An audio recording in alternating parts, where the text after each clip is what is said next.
Hey, call me Shape. And today I'm reacting to a video titled Kevin Samuels Warned Black Women. Now look at their life. Let's get right into it. I don't know what's going on in 2025. It's like the year of regret, especially from older actresses. Last month, we had Tracee Ellis Ross, who was about 52 years old, expressing regret for not marrying and having children. Then again, turning around and blaming men for everything. Now we have Cree Summer, age 55, who appeared on the Shambooty YouTube channel to talk about her experiences. Rewind! Now, if you guys remember the 80s and the 90s, you remember a show called A Different World. It was a spinoff from The Cosby Show, and Cree Summer played the spontaneous character Winifred Brooks, also known as Freddie Brooks. She was full of enthusiasm as a college student at Hillman College. But of course, Winifred Brooks was just a character, and Cree Summer had to grow, and that she did. Eventually, she got married and divorced. And of course, she has some regrets in her dating life, which was shared on Shambooty's YouTube channel. I want to kind of start off with some of the underlying issues. Which was this? Do you think that there's something that's like inherently man and woman with this conversation? Mm-hmm. Tell me about it. A little bit. Tell me. I mean, I feel like I'm very in my feminine. I always feel very in my feminine until I get with a particular partner. And then I feel very masculine. And unconsciously, I go to taking care of everything. I need the space to be both. I just haven't found it. I've only found the space where I am the masculine. Mm-hmm. Yeah, and not by choice. It's not a desire. If I'm driving all over town and taking care of everything, I don't lay down softly. Fall down, I'm tired. You know what I mean? And I do want to lay down softly. So in this particular clip, she's saying that in many ways, she feels like she's very feminine and always have been feminine until she gets with a particular partner, and then she feels very masculine. Now, as you can tell by her appearance, she's half white, half black, Canadian father, African-American mother. But as you can see that when she gets with a certain particular person, she feels like she needs to do everything, and it's not her desire, it's just how things work. In other words, this particular lady, despite being biracial and having a lot of opportunities in her vicinity, she could not get the kind of man that her mother got with her father. And this is something that a lot of professional women really struggle with. Again, I know women who are medical doctors, women who are pharmacists, women who are attorneys, and they're beautiful. But a lot of times their professional role or their earning potential, it limits who they can date. And of course, some of that aura or lack of femininity to the right man may basically turn that guy off, although they really feel like they are feminine. And what happens is they turn off all the guys that would be interested in them. And Cree Summer is still attractive. She's attractive. Well, let me say this. If I was a girl, well, I don't want to say it that way, but I think women should be hopeless with this kind of information, right?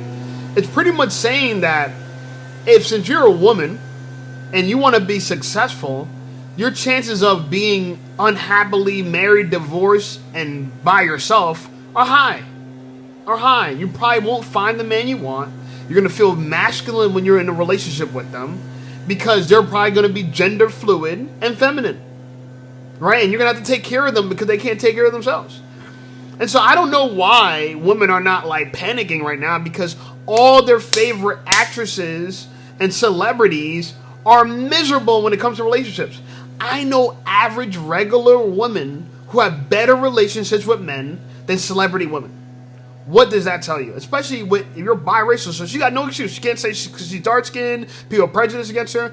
Anyone would date a woman that's half white, half black. Anybody finds that attractive. You have fair skin, anybody finds that attractive. Dark skinned people, light skinned people. So your range is wide. You're known, you're famous. That means a lot of people know of you. That means you should have a much larger dating pool. You're successful. You got money, you know, and you have access to other rich men. So why do women who have all these factors in their lives that should be favorable to them finding a man, a better man, a husband, never find one?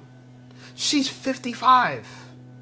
And in a place where, how did I get here?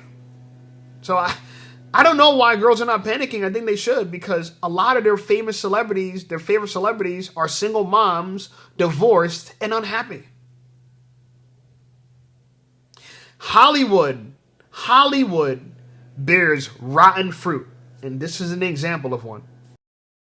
Beautiful has always been attractive, but your attractiveness doesn't matter if you're not exuding the right femininity to the right man. And of course, let her tell it, she's never chosen the right guy and she only gets around the wrong guy. And the reason why you only get around the wrong guy is because the right guy doesn't want to deal with you. And this is something that a lot of women need to understand, that in order for you to be around what you need to be around, you need to understand what you want to be around. Imagine Apple, the greatest company in the last 30 years, not understanding who their products are going to be used by or what their customers need. Then they could never make money. They could never sell iPads. They can never sell MacBooks. They can never sell iPhones. They can never sell chargers. They couldn't sell anything because they just don't have a product base. They take the opportunity to serve their customers, understanding it from a software and a hardware position. And that's why Apple continues to be successful. On the other hand,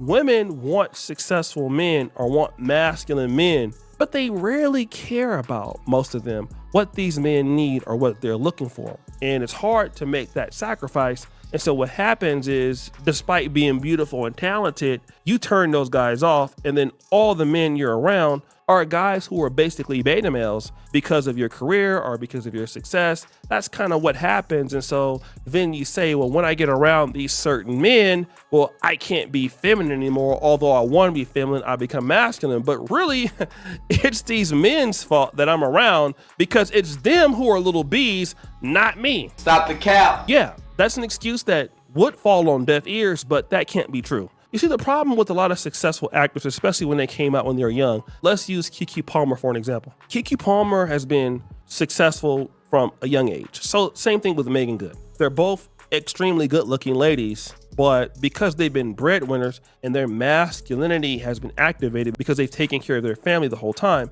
it's hard for Meagan Good to submit to a man. That's why she's only married guys that were doing less than her or worse than her. Okay, if we look at Devon Franklin, if we look at Jonathan Major, these are men who make less than her, and it's hard for her to even think or consider the needs of a man that's doing better than her. The same thing is true with Keke Palmer and Darius Jackson.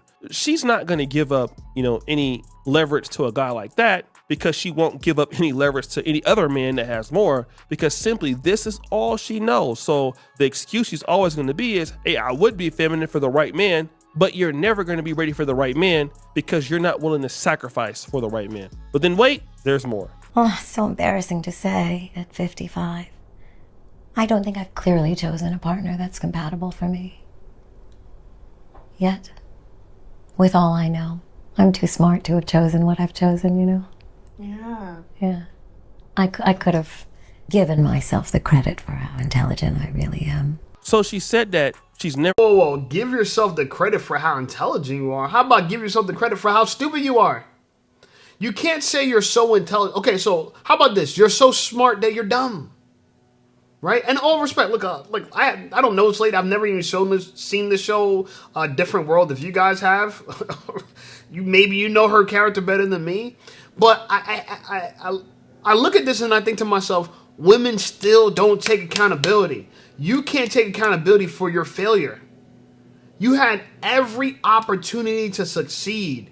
You're famous, you're successful, you're attractive. You're around men that make a bunch of money. So, it's not like you're not around wealthy men. You're around wealthy men. It's not like you're not around successful men. You're around successful men. You're allowed to go to these parties. You're invited to these events that are only for the elites. And you still can't find an elite man, not because you haven't chose someone that's compatible for you, but you haven't been compatible for a man that you would choose. And by a man that you choose, a man that you would ideally choose. Because what woman is going to go into a relationship and intentionally become masculine? What? That doesn't make any sense. What do you mean you're going to go into a relationship and intentionally become masculine?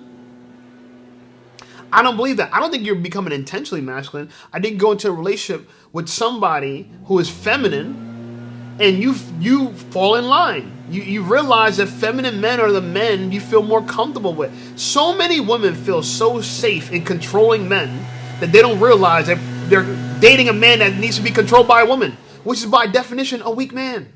If a man needs to be controlled by a woman, he is weak. He's pathetic. And that's why you're ultimately unhappy. It feels good initially, but it's hard later on. See, you know it's hard initially? Being a Proverbs 31 wife. One that is yielding to her man, submitting to him, making him better, becoming completing him, right? I understand as men we feel complete without women, and you're supposed to feel that way. But truly, a feminine woman really completes a masculine man. She really does, because not only is he able to live in his masculinity, he's supported by a woman that believes in him, and she's going to submit to him because she believes in him. What's happening in her relationships, and I'm assuming, I don't know, is that men are submitting to her and that she's resenting them later on. That's what's really happening. And of course, that's going to be a recipe for disaster for most women. If the man submits to you under a long enough period of time, you're going to resent them because they're not going to be the kind of men that you think you should be with. And so forth, you're going to leave the exact man you chose. But you're too smart. You're too smart, right? You should have chose better. Yeah, you should have chose better. Should have, would have, could have, but you didn't.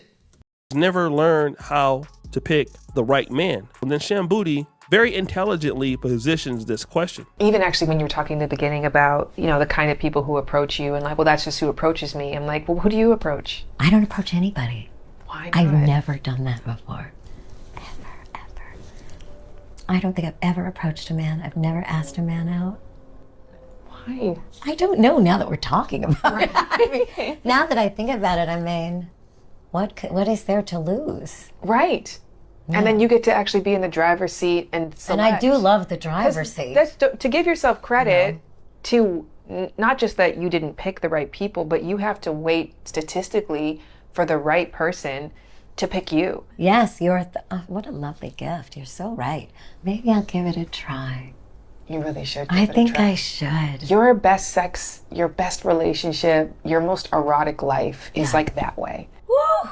That's really cool. It's very cool. A lot of people. Very cool. It's way better. I do. Now I want to try it. Oh my God, my girlfriends are just going to be like, we heard you say it on camera. It's on. So Shan Boody says, well, you've always picked the wrong guy. Well, why haven't you ever went toward the right guy? Now, I believe that Shan Boodram is some level of, I don't know if you want to call her a sexologist or sex expert. I do remember vaguely that Kevin Samuels did a show with her called Let's Talk About It, or Let's Talk About Sex. So Shan Boody is saying, hey, well, since the wrong guys keep coming to you, why don't you take the initiative to go after the guy that you want? And she is like, oh, I've never done that in 55 years. And that is also another indication that Cree Summer just doesn't care or want to put any effort into the men that she wants to be around. And ultimately, that would require some level of submissiveness, humility, compromise. And you can't tell me that somebody that's biracial that would be okay with marrying a white man or a black man or have that duality and can do that would be able to do so and have an issue. Now, she was married in the past to Angelo Pullen. I believe he was black, but a person like Cree Summer has a wide range. She can marry a white guy. She can marry a black guy, especially in her prime. But what that means is that really she feels like, well, I'm just too good to consider approaching a guy or even thinking about a compromise. And I don't think it's that either. I'm going to keep it real with you. What I think it is that a lot of women believe that it's masculine for a man to approach a woman. It's feminine for a woman to let a man approach them.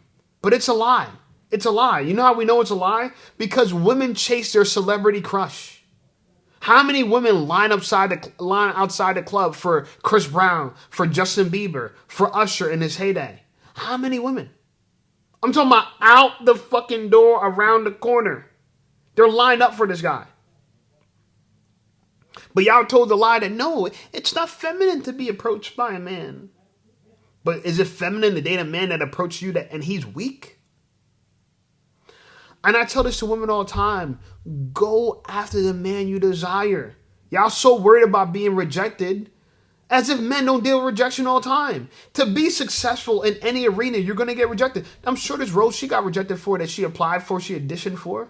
I'm sure. But she still did it. And I'm sure she grown from that. Women, it is not weakness as a woman to approach the man that you want. White women do it all the time. White women go after the man they want all the time. Y'all have all these high standards for men. But then when y'all see that man, you think it's his job to approach you, but you're the one that has a crush on him. And this is why we have issues in the dating market, because women don't understand men, men don't understand women. Let me tell you something. Very few men get approached. I'm a man, I get approached. I won't lie, I do. But very few men get approached. Very few men. I've gotten approached my whole life by women. I've lost my virginity to a girl that put it on me. I didn't even go after her. She came after me. People don't even understand. People can't even comprehend that. A lot of men spend their whole life trying to convince women to allow them. When women have been trying to convince me for me to allow them. My whole life. And like I said, I know that I understand that this is unique to me. I don't generalize this, because from my experience with other men, they're not used to that. Most men have to hunt.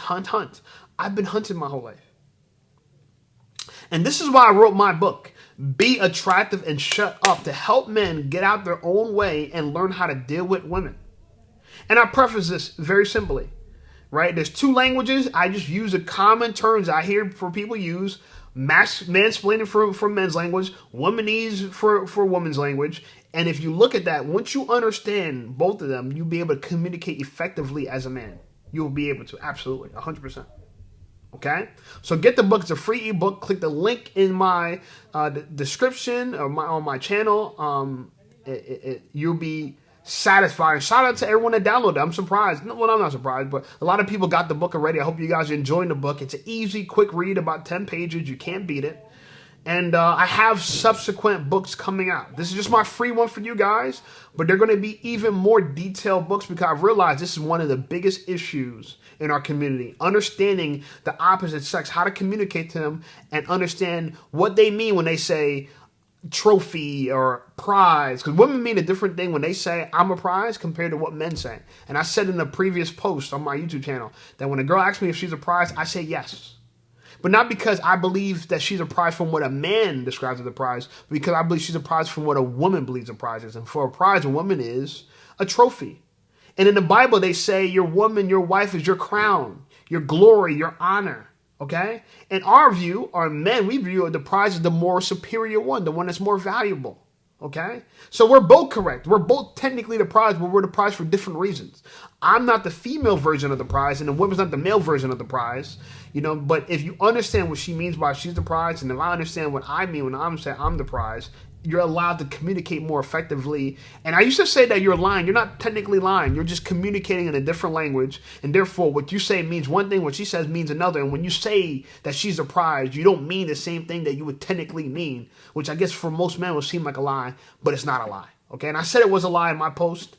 I'm not saying I retract that, but to better communicate that, because as Christians, our goal is not to lie. Our goal is to tell the truth. I'm just trying to say is that a woman is a prize. In a woman's standard, she is. If she's a great woman, if you're dating a woman that you want to date, in her standard, she's the prize. From our standard, we're the prize. I know that sounds confusing. That's why I want you to download my free ebook. Anyway, like the video, subscribe to the channel blowing up. I appreciate you guys. Check out some of my other videos, and I'll see y'all over there.